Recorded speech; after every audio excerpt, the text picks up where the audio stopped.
Good morning, Brew Daily show. I'm Neal Freyman. And I'm Toby Howell. Today, Etsy is overhauling its site to get rid of all the AI-generated junk, but can it regain its status as the anti-Amazon? Then America's buzziest up-and-coming beer brand won't even get you buzzed. It's Wednesday, July 10th. Let's ride.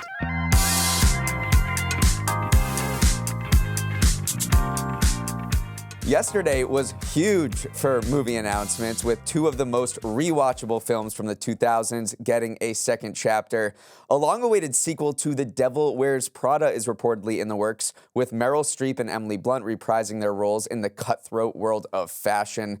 Plus, the official trailer for Gladiator 2, starring Paul Mescal and a massive rhino, dropped yesterday ahead of its November release in theaters. Toby, the battle sequences are going to be epic, and Gladiator looks good too. All right. You forgot the most important sequel announcement yesterday, though. DreamWorks said Shrek 5 is in the works as well, with Eddie Murphy, Mike Myers, Cameron Diaz all coming back.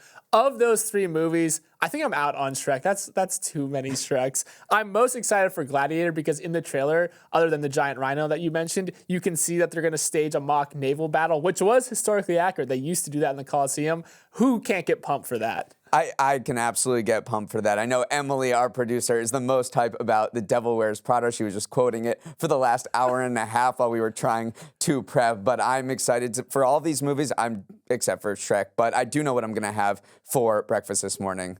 Obviously waffles. You're having waffles. Now a word from our sponsor, Meta AI. So back in the pandemic when there wasn't a whole lot to do outside, I took up calligraphy for a brief moment. That is interesting to hear because I've seen your signature. It's not great. All right, I said brief, okay? But I bought the pens and I still have them, so I figured I'd give it a go again. So I pulled out Meta AI to get me back up to speed. And here's the cool part. You can ask it to explain how to get better at calligraphy, and it will write you some instructions on how to hold the pen or how much pressure to use. Or you can ask it to search for calligraphy videos on Reels, and it will aggregate a couple for you to check out. I'm a visual learner, so I'm definitely preferring the second option. Don't leave us hanging, though. How is your penmanship now? I am going to have to watch a lot more Reels, I can tell you that much. You'll get there. Expand your world and calligraphy abilities with Meta AI, now on Instagram, WhatsApp, Facebook, and Messenger. Houston is a flooded, damaged, air conditioning-less, searingly hot mess. 2 days after Hurricane Beryl barreled into the U.S.'s fourth largest city, nearly 2 million people and businesses remain without power, and temperatures are expected to climb to 106 on the heat index as intense humidity starts to set in. On Monday, Hurricane Beryl made landfall in Texas close to the city as a Category 1 hurricane, sparking flooding and causing widespread damage to buildings and power infrastructure. At least 7 people were killed in the storm, which brought more than a foot of rain to parts of Houston and even damaged part of the Houston Texans football stadium. The most immediate concern now is getting the power back on. As of this morning, 1.7 million customers from Galveston through Houston remain without electricity, meaning no air conditioning and dangerously hot temperatures. The utility that bore the brunt of the damage, CenterPoint, said it expected to restore power to 1 million customers by tonight. But that's not everyone, and residents who've seen their power grid fail time and time again in severe weather are growing frustrated with the response. People in Texas must be thinking, we really are on the front lines of extreme weather events fueled by climate change. Yeah, no other state has suffered more climate-related damage over the past several decades than Texas. It's not Florida, it's not California, not Louisiana, it is Texas. This is a perfect encapsulation of America, though. People in Houston were trying to get more info on how power restoration was going, so they turned to the Whataburger app. The chain has tons of locations around Houston, and you could use the app to see which ones were closed, which ones were open, and people are using it as this good approximation of where the power had returned. If that's not the most Houston thing I've ever heard, very resourceful too, I might add. Yeah, it reminds me of the Waffle House Index, right, which is used to track power outages across the Southeast. Waffle House is known as a very hardy business that stays open 24/7 in all extreme weather events. So I guess we got to add the Whataburger Index to the list. Yeah, it was a interesting day in general for Houston. This is the third iteration too of Beryl. That's what makes it so such an interesting storm to track because it kept getting refueled by different waters across. It hit several Caribbean islands, Jamaica, it hit Mexico, but then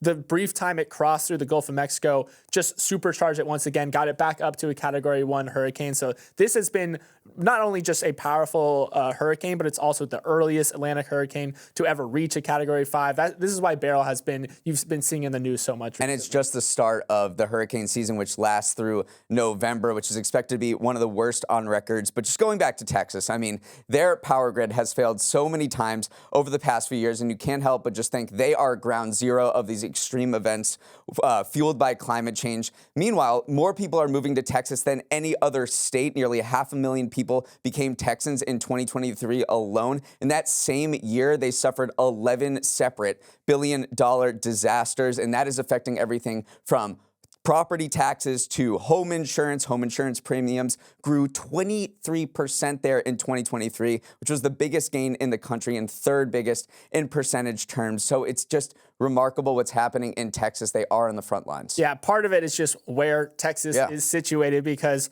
the warm waters gives those tropical storms, gives those hurricanes some fuel. There's the hot, dry air, which also makes wildfires a lot more likely. We spoke about the wildfires affecting Texas earlier this year. And then also just warmer air in general holds more moisture because a lot of these disasters aren't necessarily named storms. There are just very powerful thunderstorms or hailstorms that are causing all these destructive and you're seeing these gaudy numbers around their billion-dollar disasters. Some of them are not even from hurricanes; they're just from normal thunder and hailstorms. But yeah, Texas front lines, it's getting hit a lot. Yeah, and meanwhile, Beryl is much weaker. It's moving into the Mississippi Valley in Ohio, which they say could lead to more flash flooding and potentially tornadoes going into the week. Meanwhile, 160 million people are under heat advisories right now. Death Valley could hit 130. So it's just bad weather everywhere across the country right now. We hope everyone in Houston stays safe and hopefully they'll restore power as fast as possible. Speaking of heat, the hottest beer company out there right now hardly has any alcohol in it. Athletic Brewing, the non-alcoholic beer brand that has taken the beverage world by storm, just announced a raise of $50 million, roughly doubling its valuation to $800 million.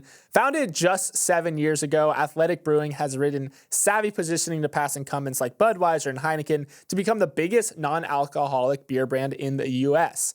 Even if you zoom out to the entire beer market, the 258,000 barrels Athletic Brewing sold last year would make it a top 20 brewery in the U.S. Non-alcoholic options have been popping off recently as younger Americans lay off the booze. It's now the fastest growing segment of the entire beer market. Athletic has been the poster child for this movement and plans to use the funds to expand at retailers and increase production.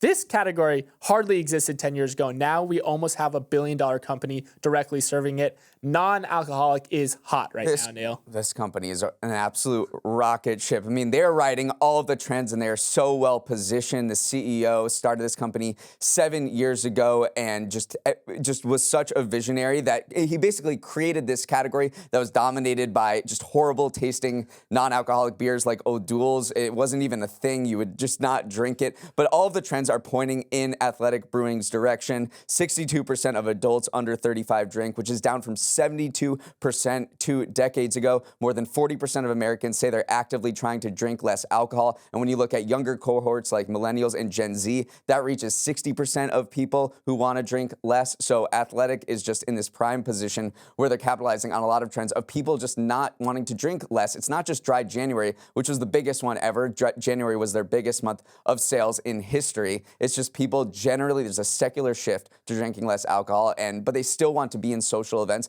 and Athletic provides them the ability to do that. It does feel like it has staying power because if you look at the beer and beverage market, it is very cyclical. I mean, if you look back over the past decade, remember craft beer had this huge boom, and then the hard seltzer, ain't no laws when you're drinking claws, summer, and then now there's alcohol-free beer, there's canned cocktails as well. But you're right, it does feel like there has been, especially in younger generations, just much more focus on their wellness. I mean, the company is named Athletic Brewing because that was originally the cohort that they want to serve, but now it's just people in general who do want to continue to have that drink in their hand at a social function, but just don't want the negative effects of alcohol. Two stats I think are really interesting. So at Whole Foods, Athletic is the biggest beer brand. It sells more than any other beer, alcoholic or non-alcoholic.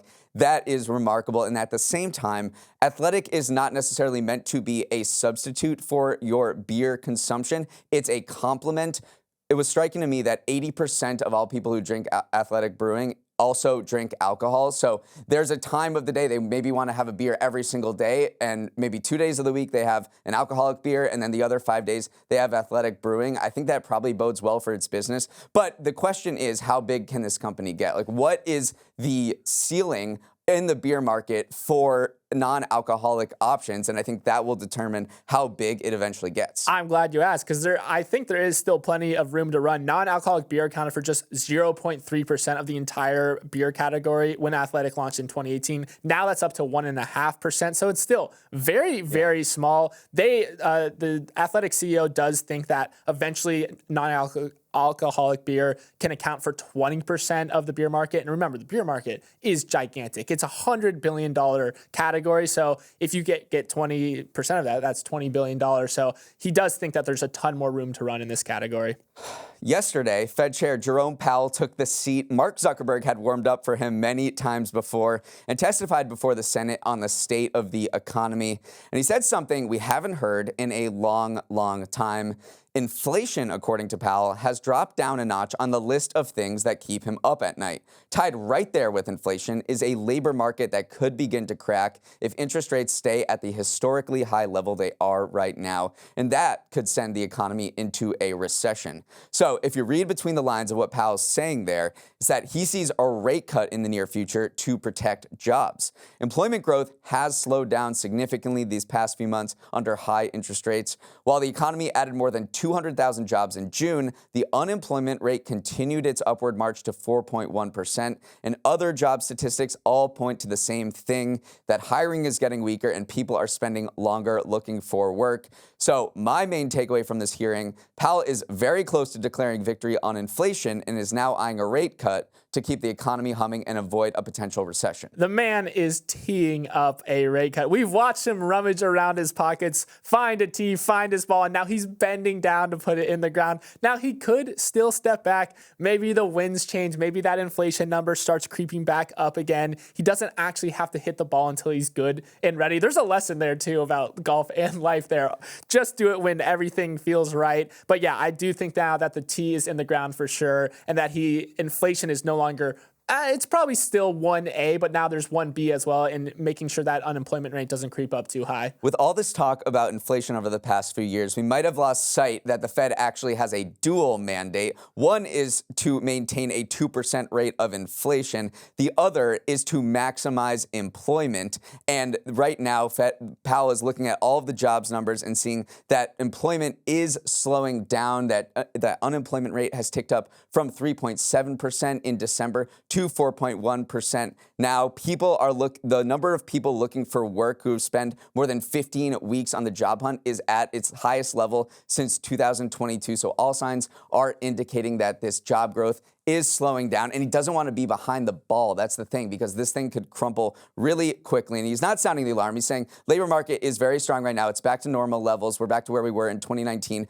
before the pandemic created this huge labor crunch that drove up wages, that drove up inflation. But he just doesn't want to be too late. And at the same time, he doesn't want to cut too early to spike inflation back up. So it's really a balancing act that he's trying to draw. I don't envy him, but it does look like investors think that in September there might be the first rate cut. They're giving it like a 70% chance. There was definitely a little political jockeying around him. Anytime you go up to Capitol Hill, there is political jockeying, but some Democratic committee members were urging him to lower rates soon because they were concerned. I mean, what they are their constituents are top of mind for them. They don't want to see unemployment spike. But then some Republican members were like, you can't cut rates right before an election. That feels like too politically charged there as well. So anytime that you step foot in front of a committee, a senatorial committee, there is going to be some political jockeying. And I think we saw that at this hearing.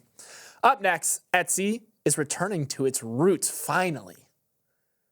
Think back to the Etsy of old. At its core, it was a place for artists and craft makers to finally get an audience for their niche products. But the Etsy of today, way different. It's been overrun by resellers who figured out how to game the site through clever SEO and mass-produce items.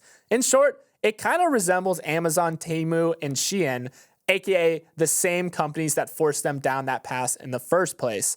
But a new dawn is breaking. Etsy CEO Josh Silverman says he wants the company to return to its roots and follow its stated mission to keep commerce human. That means new labels to show how each seller actually created a particular good. So Etsy's products will now be required to fall into one of 4 categories: made by, like handmade necklace; designed by, like a digital illustration; hand-picked by, think vintage clothes; or sourced by, like craft supplies. Neal, it feels like Etsy has been caught in an e-com meat grinder since its heyday during 2020, but this feels like they are back heading in the right direction. Yeah, I think they're looking at these other e-commerce firms like Temu, Shein, and Amazon and saying, look, we probably can't compete with your game. We need to go back to what we do best, which is these handmade vintage goods. And we realize that AI might be a factor. So that's why they included, I think, that category called Designed By, and they say that you can generate artwork with AI, that's not a problem, but you can't just offer a bunch of ChatGPT prompts and have people download them. So they are carving out space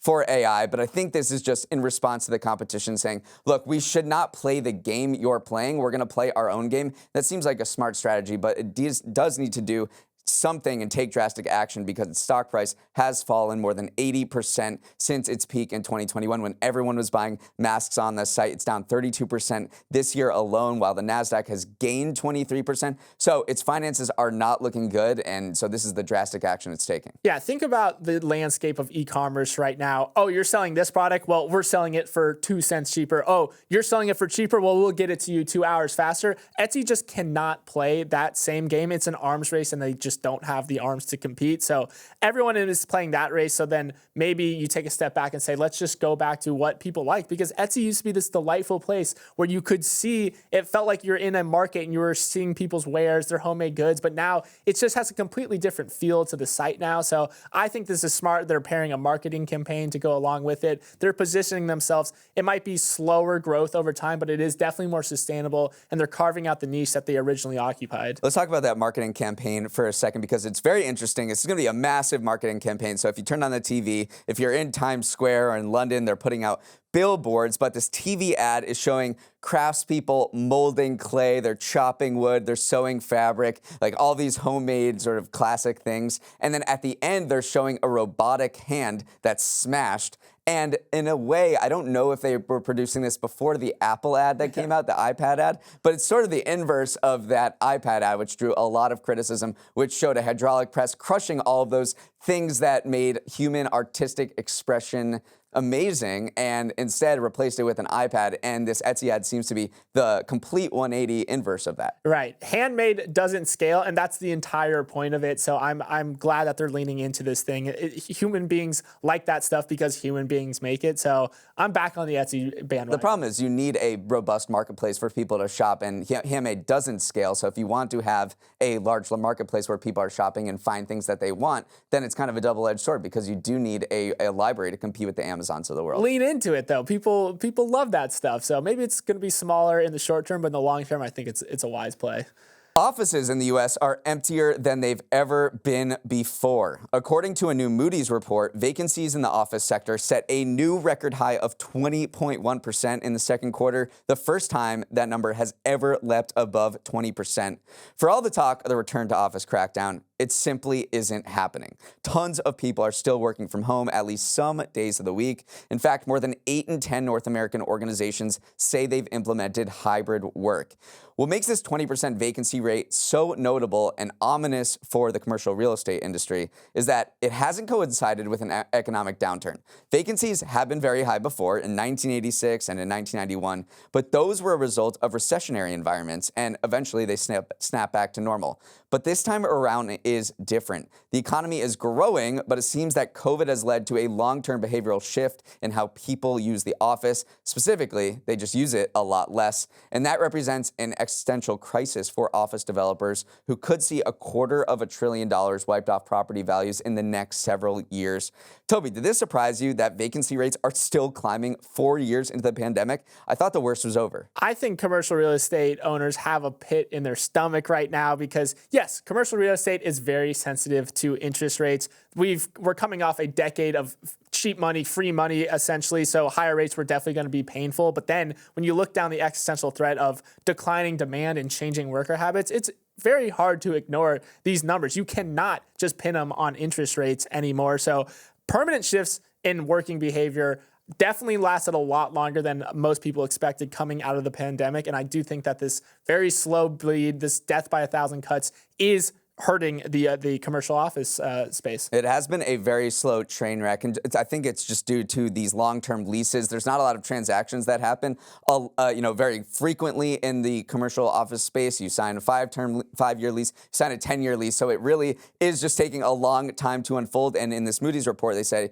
it's going to get worse before it gets better. They expect that vacancy rate to get up to nearly 1/4. It's at 20% now, so they're expecting it to get up to nearly 25% by 2026 as working from home persists. And then you're going to see the market respond. There's going to be right sizing. They'll demolish offices and convert them. So the market will respond to just people needing less office space. They're expecting that the average worker will need 14% less office space in general. So that will happen in the real estate market because they're not going to keep building if there's nobody to occupy it. It's just going to take a lot of years and a lot of pain for that to happen. Speaking of pain, San Francisco is getting especially hammered. The vacancy rate for San Francisco office space is now at 34.5%, according to real estate firm Cushman & Wakefield. That's up from 33% in the first quarter, 28% a year ago, and then 5% before the pandemic. I don't think we understand how insane those numbers are because San Francisco used to be entirely full. 5% vacancy rate is essentially full. Now it's pushing 35%.